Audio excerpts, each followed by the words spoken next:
बैकुंठ चतुर्दशी के दिन जरूर पढ़े कथा। भगवान विष्णु और शिव होंगे प्रसन्न। हिंदू धर्म में बैकुंठ चतुर्दशी का विशेष महत्व है। इस दिन जगत के पालनहार भगवान विष्णु और भगवान शिव की पूजा की जाती है। साल में सिर्फ यही एक दिन ऐसा होता है जब भगवान विष्णु भगवान शिव एक साथ पूजा की जाती है।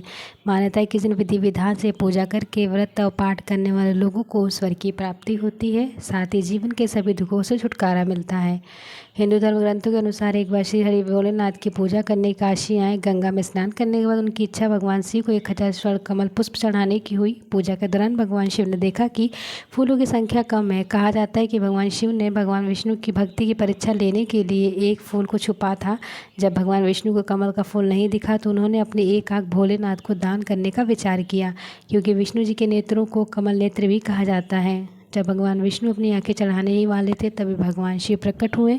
उन्होंने ऐसा करने से रोका। श्री हरि को अपना प्रति प्रेम देखकर भोला बाबा बहुत प्रसन्न हुए। इसके बाद भगवान शिव ने उन्हें दर्शन चक्र प्रदान किया।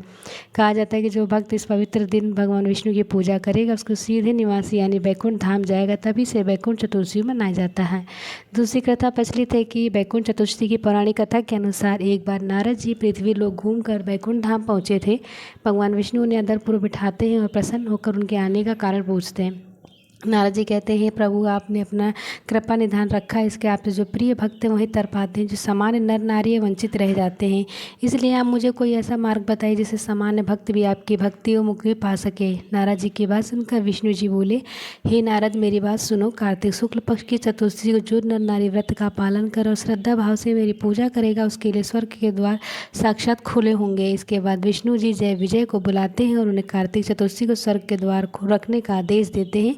भगवान विष्णु कहते हैं कि जो इस भक्त मेरा थोड़ा सा भी नाम लेकर पूजन करेगा वह बैकुंठ धाम को प्राप्त होगा।